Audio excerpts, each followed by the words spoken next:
नमस्कार दोस्तों, RPSC second grade paper पे जीके पेपर की हम देख रहे थे क्लासें। दोस्तों लगभग हमारे 5 से 6 टॉपिक अलग अलग विषय के इसके अंदर बचे हुए हैं, जिसके अंदर आज हमारा जो टॉपिक रहेगा वो रहेगा भारत की विदेश नीति से रिलेटेड।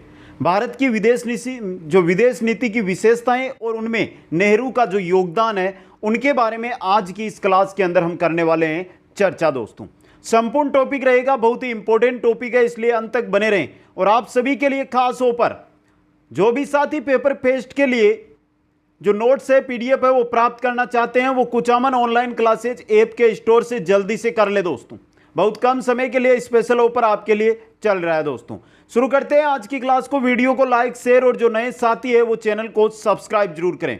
इसके अंदर आज की क्लास के अंदर जो हमारा टॉपिक है उसके अंदर सिर्फ हमें भारत की जो विदेश नीति है इसकी सिर्फ विशेषताएं देखनी है, और विशेषताओं के अंदर जो विशेषताएं हैं उनके अंदर नेहरू का क्या योगदान है और नेहरू के समय कौन कौन सी विशेषताएं लागू की गई विदेश नीति की, वो ही देखेंगे। जिनके अंदर हमारी पहली विशेषता आ रही है भारतीय विदेश नीति के मूल तत्व या सिद्धांत की। दोस्तों देखिए मित्रों इसके अंदर क्या है, चलिए मित्रों शुरू करते हैं। सितंबर 1946 में अंतरिम सरकार की स्थापना के बाद से ही भारतीय विदेश नीति विकसित होने लगी। जब भारत के अंदर अंतरिम सरकार बनी, जैसे ही अंतरिम सरकार बनती है तो सरकार बनते ही भारत को लगभग आज़ादी है वो मिल चुकी थी, तो इसके साथ ही जो विदेश नीति है यह विकसित होने लग गई।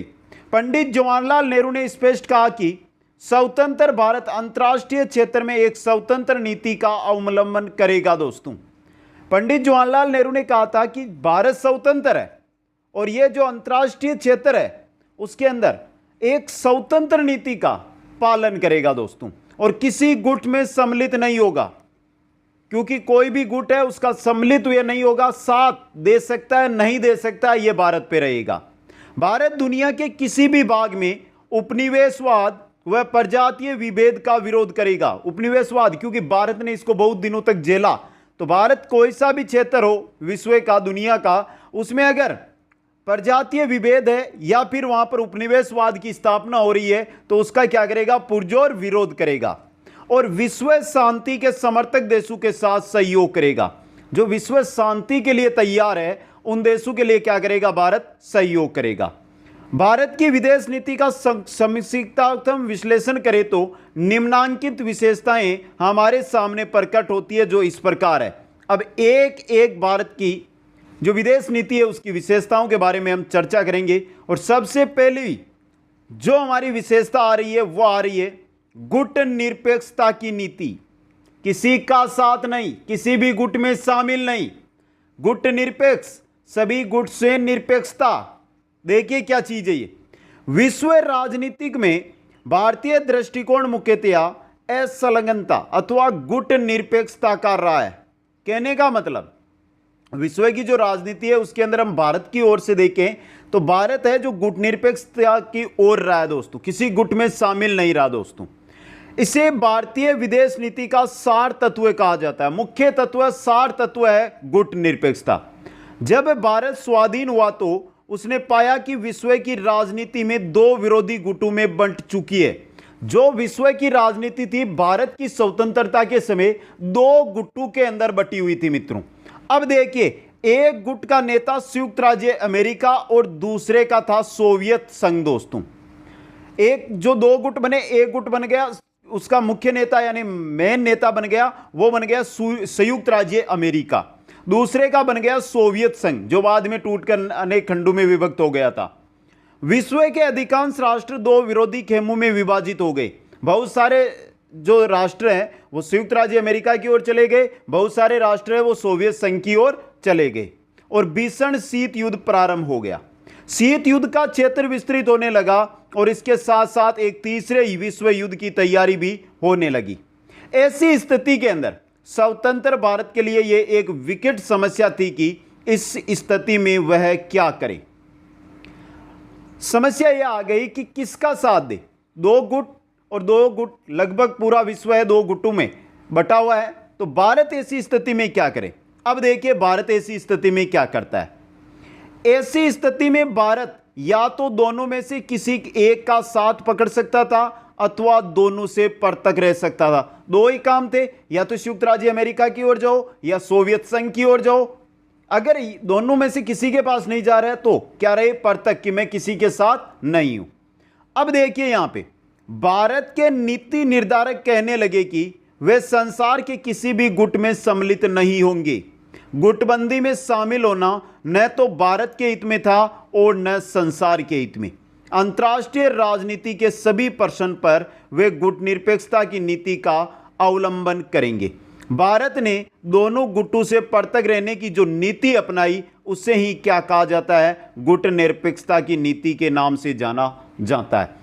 तो सीधा से गुटनिरपेक्षता की नीति, जब भारत स्वतंत्र हुआ, दो खंडों में विश्व बटा हुआ था, दो गुटों में था विश्व।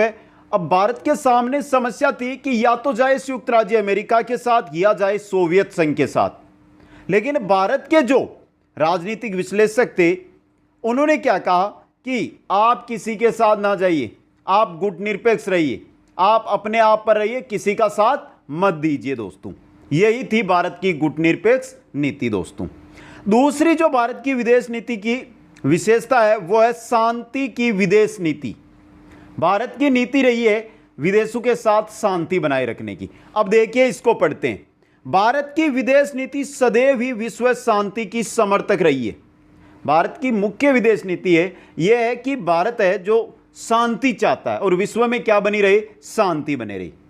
भारत ने प्रारंभ से ही यह महसूस किया कि युद्ध संघर्ष नवोदित भारत के आर्थिक और राजनीतिक विकास के अवरुद्ध पे करने वाला है। अगर भारत ने महसूस कर लिया था पहले, क्योंकि जैसे जैसे भारत आजाद होते युद्ध हो गए, चाइना से हो, पाकिस्तान से हो, युद्ध हुए, तो भारत को यह पता था कि अगर भारत युद्ध की क्षेत्र में जाएगा तो भारत का विकास, भारत की राजनीतिक क्षमता यह क्या होगी, अवरुद्ध होगी। अगस्त 1954 में पणिकर ने कहा कि भारत को इस बात की कड़ी चिंता है कि उसकी प्रगति को तथा सामान्य रूप से मानव जाति की उन्नति को संकट में डालने वाला कोई युद्ध ना हो।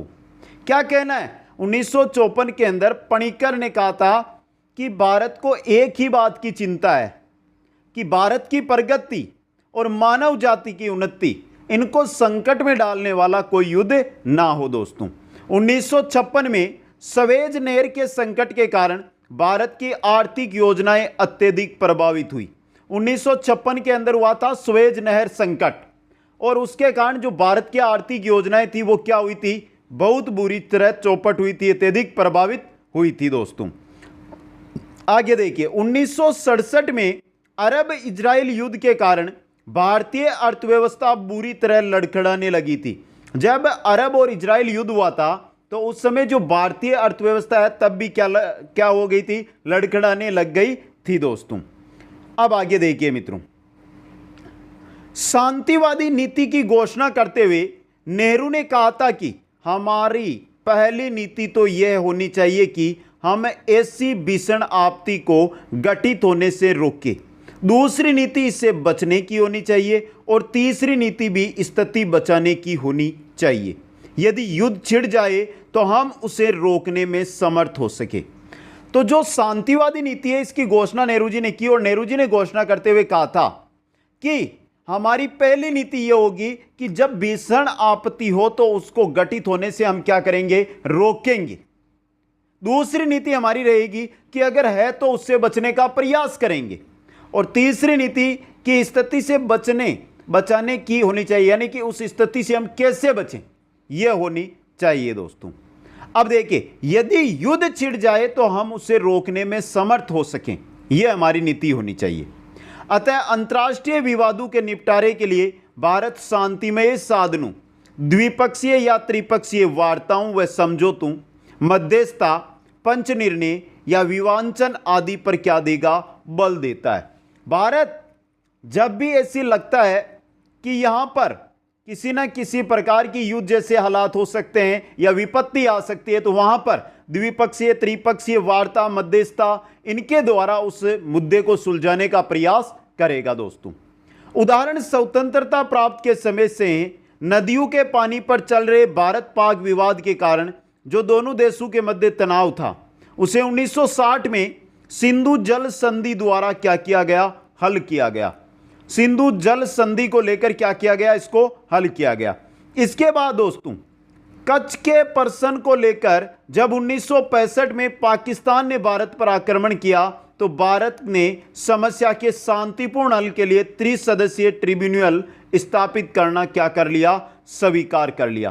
कहने का मतलब भारत की जो विदेश नीति है उसकी मुख्य विशेषता रही है कि भारत विदेश के अंदर हमेशा शांति स्थापित करना चाहेगा, शांति है वो रखना चाहेगा। दोस्तों तीसरी विशेषता की ओर चले तो तीसरी विशेषता आती है मैत्री और सह अस्तित्व की नीति। दोस्तों मैत्री और सह अस्तित्व की नीति, भारत की विदेश नीति मैत्री और सह अस्तित्व पर जोर देती है।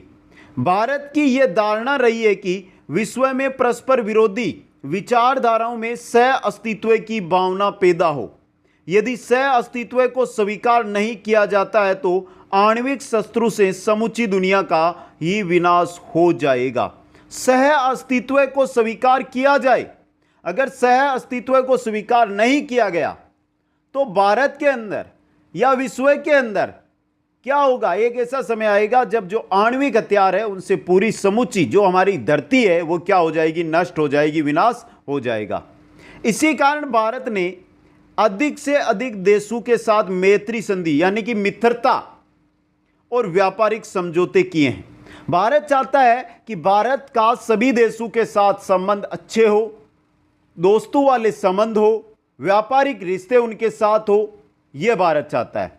इन संधियों में भारत नेपाल संधि है, भारत इराक मैत्री संधि है, भारत जापान शांति संधि है, भारत मिस्र शांति संधि है, भारत सोवियत मैत्री संधि है, भारत बांग्लादेश मैत्री संधि उल्लेखनीय है। दोस्तों यह सभी संधियां क्या है, मुख्य संधि है। अब देखिए पंडित जवाहरलाल नेहरू ने स्पष्ट कहा था कि विश्व में आज अलगाव के लिए कोई स्थान नहीं है। जवाहरलाल नेहरू ने कहा था कि आज का समय है, इसमें अलगाव के लिए इस विश्व में कोई जगह नहीं है। आज के समय में मैत्री स्थापित करके ही चलना होगा। एक दूसरे से अलग अथवा जिंदा नहीं रह सकते, एक दूसरे से हम अलग रहकर जिंदा नहीं रह सकते। हमें या तो सहयोग करना चाहिए या अथवा क्या करना चाहिए, युद्ध। या तो कीजिए सहयोग या कीजिए युद्ध, तभी आप जीवित रह सकते हो। हम शांति चाहते हैं, अपना वश चलते, हम दूसरे राष्ट्र के साथ लड़ाई नहीं चाहते। जब तक हमारा वश चलेगा हम किसी दूसरे राष्ट्र के साथ लड़ाई नहीं करेंगे। दोस्तों यह थी मैत्री की जो है विशेषता भारतीय विदेश नीति की। चौथी विशेषता है वो है दोस्तों विरोधी गुटों के बीच सेतुबंध बनाने की नीति। अब देखिए विरोधी गुट है तो उनको कैसे समझाएं, कैसे उनको एक करें। दोस्तों भारत अपनी विदेश नीति द्वारा विश्व में परस्पर विरोधी गुटों के मध्य सेतुबंध का कार्य कर रहा है। सेतुबंध दोनों के मध्य एक बंध बनाना जिससे उनके मध्य ना हो विरोध। दोस्तों अपनी गुटनिरपेक्ष नीति के कारण भारत दोनों गुटों के बीच उनको मिलाने वाली कड़ी के रूप में कार्य कर सकने की एक विशिष्ट स्थिति में रहा है। क्योंकि भारत है गुटनिरपेक्ष, भारत किसी भी का हिस्सा नहीं रहा है, तो किसी का भी हिस्सा नहीं रहा भारत। तो भारत अगर दो देशों के बीच क्या हो रहा है, दो देशों के बीच में विरोधी भावनाएं या दो गुट बने हुए हैं, तो दोनों गुटों से बातचीत करके उनके मध्य संबंध बना सकता है, उनके मध्य सेतु बना सकता है। दोनों गुटों के मुकाबले में भारत की आर्थिक स्थिति और सैनिक स्थिति काफी कमजोर रही है। जब स्वतंत्र हुआ दो गुट थे, एक सोवियत संघ और दूसरा संयुक्त राज्य अमेरिका। अब उन गुटों से हम देखें तो भारत के पास उस समय बहुत कम क्षमता थी, लेकिन फिर भी भारत है दोनों गुटों से क्या करता रहा, बातचीत करता रहा। किंतु दोनों गुटों में शक्ति संतुलन होने के कारण उन दोनों के बीच विभिन्न अंतर्राष्ट्रीय विवादों के समाधान में मध्यस्थ का कार्य करने की दृष्टि से भारत की स्थिति बहुत उपयुक्त ही है। दोस्तों यह थी कि विरोधी गुट है, भारत यह चाहता है जो भी दो विरोधी गुट अगर बनते हैं तो उनके मध्य भारत क्या करें, सेतु संबंध बनाए। दोस्तों उनके मध्य सेतु बंध है जिसका निर्माण भारत करे। दोस्तों नेक्स्ट देखिए, नेक्स्ट हमारी जो भारत की विदेश नीति है उसकी क्या विशेषता है, साधनों की पवित्रता की नीति। बहुत ही इंपॉर्टेंट नीति है। दोस्तों भारत की नीति अवसरवादी व अनैतिक नहीं रही है। यह नहीं है कि भारत किसी भी अवसर, जैसे ही अवसर मिले उसका फायदा उठाए, ऐसी भारत की जो नीति है वो नहीं है। और ना ही किसी के साथ अनैतिकता करने की भारत की नीति रही है दोस्तों। भारत साधनों की पवित्रता में विश्वास करता है। भारत के पास साधन है तो उनको वो कभी भी अनुचित यूज के लिए काम में नहीं लेता है दोस्तों। भारत की विदेश नीति महात्मा गांधी के इस मत से बहुत प्रभावित है कि न केवल उद्देश्य वरन उसकी प्राप्ति के साधन सभी पवित्र होने चाहिए। यद्यपि उनके सत्य व अहिंसा के साधनों के पूरी तरह नहीं अपनाया जा सके, फिर भी भारत निरंतर इस बात का प्रयत्न करता रहा है कि अंतर्राष्ट्रीय विवादों का साधन शांतिपूर्ण उपायों से किया जाए, हिंसात्मक साधनों से नहीं।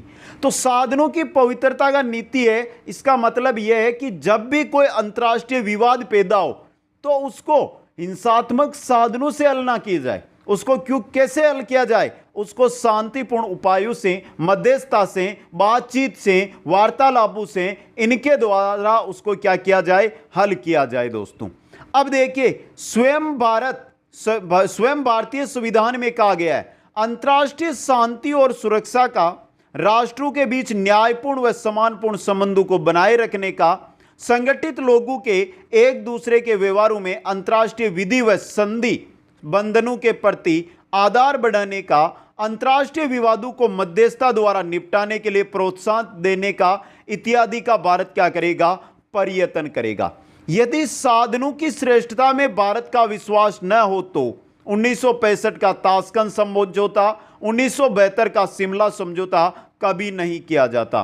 कहने का मतलब, साधनों की श्रेष्ठता भारत के पास है और जिस देश के साथ विवाद था उससे श्रेष्ठ था भारत, फिर भी भारत ने ताशकंद समझौता किया, शिमला समझौता भारत ने किया दोस्तों। यह था भारत में साधनों की जो है उसको लेकर, यानी साधनों की पवित्रता की नीति दोस्तों। नेक्स्ट हमारी जो नीति आएगी वो है पंचशील पर जोर देने वाली नीति दोस्तों। पंचशील के सिद्धांत नेहरू जी के द्वारा दिए गए। अब ये देखिए दोस्तों, पंचशील के 5 सिद्धांतों का प्रतिपादन भी भारत की शांति प्रियता का क्या है? द्योतक है दोस्तों। 1954 के बाद से भारत की विदेश नीति को पंचशील के सिद्धांतों ने एक नई दिशा प्रदान की है। ये पंचशील के सिद्धांत भारत चाइना के मध्य नेहरू जी के द्वारा दिए गए थे दोस्तों, और इन सिद्धांतों के बाद भारत की जो विदेश नीति है उसके अंदर एक नई ऊर्जा है वो निकल कर आई दोस्तों। पंचशील से अभिप्राय है आचरण के 5 सिद्धांत। भारत का विदेश के प्रति जो आचरण होगा उसके 5 सिद्धांत दोस्तों। जिस प्रकार बौद्ध धर्म में ये व्रत एक व्यक्ति के लिए होते हैं, उसी प्रकार आधुनिक पंचशील के सिद्धांतों द्वारा राष्ट्रों के लिए एक दूसरे साथ आचरण के संबंध निश्चित किए गए। बौद्ध धर्म के लिए जो एक व्यक्ति है उसके लिए व्रत है, उसी प्रकार जो आधुनिक पंचशील के सिद्धांत है वो राष्ट्रों के मध्य, एक राष्ट्र दूसरे राष्ट्र के आचरण है उसको निश्चित करने वाले हैं। अब बात करें कि ये 5 सिद्धांत है कौन कौन से, तो ये रहा 5 सिद्धांत दोस्तों। पहला है एक दूसरे की प्रादेशिक अखंडता व सर्वोच्च सत्ता के लिए पारस्परिक सम्मान की भावना। एक दूसरे यानी कि प्रत्येक देश, भारत हो या अलग देश हो, वो एक दूसरे देश की जो अखंडता है, सर्वोच्च सत्ता है, उसमें क्या करें? पारस्परिक सम्मान रखें। अनाक्रमण यानी कि आक्रमण ना करें, बिना किसी द्वेष के आक्रमण ना करें। एक दूसरे के आंतरिक मामलों में हस्तक्षेप ना करें। अब भारत में कोई मुद्दा चल रहा है तो चाइना पाकिस्तान को हस्तक्षेप नहीं करना, यह पंचशील का सिद्धांत है वो कहता है। समानता व पारस्परिक लाभ, सभी देश अपने आप को समान रखें और पारस्परिक लाभ व्यापार के माध्यम से पहुंचाते रहे। शांतिपूर्ण सहअस्तित्व है और सभी देश शांतिपूर्ण अपने सहअस्तित्व के साथ रहे दोस्तों। ये पंचशील के सिद्धांत है। नेक्स्ट भारतीय जो विदेश नीति है उसका जो विशेषता है वो है दोस्तों साम्राज्यवाद और प्रजातीय विभेद का विरोध। साम्राज्यवाद यानी कि भारत ने साम्राज्यवाद का दंश झेला है दोस्तों बहुत सालों तक अंग्रेजों के द्वारा। तो साम्राज्यवाद और जो प्रजातीय विभेद है जो दक्षिण अफ्रीका में भारत के साथ हुआ उसका क्या किया है? भारत ने विरोध किया है। भारत साम्राज्य के दुष्परिणामों का स्वयं भुगतभोगी रहा है, अतः उसके लिए साम्राज्यवाद का विरोध करना अत्यंत स्वाभाविक है दोस्तों। प्रजातीय विभेद के कारण भी अंतर्राष्ट्रीय वातावरण दूषित होता है और युद्ध के कारण उत्पन्न होते हैं, जैसे अमेरिका में हुए, जैसे दक्षिण अफ्रीका में हुए। तो प्रजातीय हो चाहे साम्राज्यवाद हो, इनका भारत ने क्या किया? खुलकर विरोध किया है दोस्तों। अतएव भारत इन दोनों का विरोध करता रहा है। यदि यही कारण है कि विश्व में जहां कहीं भी राष्ट्रवादी आंदोलन विदेशी दासता से मुक्ति पाने के लिए हुए, भारत ने खुलकर उनका समर्थन किया है। जिस भी देश पर किसी दूसरे देश का अधिकार हो और वहां पर आंदोलन हुआ है अगर स्वतंत्रता के लिए, तो भारत ने उनका क्या किया है? खुलकर समर्थन है जो किया है दोस्तों। इंडोनेशिया पर जब हॉलैंड ने द्वितीय विश्व युद्ध के बाद पुनः अपनी सत्ता स्थापित करने का प्रयास किया, तो भारत ने इसका घोर विरोध किया था। इंडोनेशिया पर हॉलैंड का अधिकार था और द्वितीय विश्व युद्ध बाद फिर हॉलैंड वहां पर क्या करना चाहता था? वापस सत्ता स्थापित करना चाहता था। ऐसी स्थिति में भारत ने उसका क्या किया? घोर विरोध किया दोस्तों। अब देखिए हॉलैंड के बारे में। इस देश का विभाजन 1830 में हो गया, जिससे बेल्जियम देश क्या हुआ? अलग हुआ, जबकि मान्यता 1839 में इसको प्राप्त हुई बेल्जियम को। वर्तमान में हॉलैंड को नीदरलैंड के नाम से हम जानते हैं दोस्तों। नेक्स्ट हमारी जो नीति आती है वो आती है संयुक्त राष्ट्र संघ का समर्थन करने वाली नीति। संयुक्त राष्ट्र संघ है उसकी समर्थन करने वाली नीति दोस्तों। भारत संयुक्त राष्ट्र संघ की स्थापना करने वाला एक संस्थापक देश है, जो हमने लास्ट क्लास के अंदर पढ़ा था दोस्तों। भारत संयुक्त राष्ट्र संघ विश्व शांति स्थापित करने वाला एक सहारा मानता है। भारत क्या मानता है? भारत यह मानता है कि विश्व में कुछ भी हो, अगर कहीं पर भी विरोध या गुट्टों में कोई देश बढ़ते हैं और वहां पर कुछ अनहोनी होती है, तो वहां पर शांति स्थापित करने में एक सहारा रहेगा, वो रहेगा संयुक्त राष्ट्र संघ दोस्तों। भारत के लिए संघ राष्ट्रीय हितों की पूर्ति का एक प्रमुख, प्रभावशाली व न्यायोचित मार्ग है दोस्तों। संघ है जो संयुक्त राष्ट्र संघ है, वो राष्ट्रीय हित, अंतर्राष्ट्रीय हित है, उसके अंदर जो राष्ट्रीय हित है उनकी पूर्ति करने वाला एक प्रभावशाली और न्यायोचित मार्ग है। भारत ने संयुक्त राष्ट्र संघ के विभिन्न अंगों और विशेष अभिकरणों में सक्रिय रूप से भाग लेकर महत्वपूर्ण कार्य किए हैं दोस्तों। भारत ने आज तक कभी अंतर्राष्ट्रीय कानून का उल्लंघन नहीं किया और संयुक्त राष्ट्र संघ के आदेशों को यथोचित सम्मान भी भारत ने दिया दोस्तों। यह था संयुक्त राष्ट्र संघ का समर्थन करने वाली भारत की विदेश नीति दोस्तों। तो मित्रों, यह थी भारत की विदेश नीतियां और उनके अंदर नेहरू जी का योगदान। कैसी लगी आज की यह क्लास? कमेंट करके बताइए सभी साथी। वीडियो को लाइक, शेयर और जो नए साथी है वो चैनल को जरूर सब्सक्राइब करें। आप सभी को बहुत बहुत धन्यवाद। जय हिंद, जय भारत।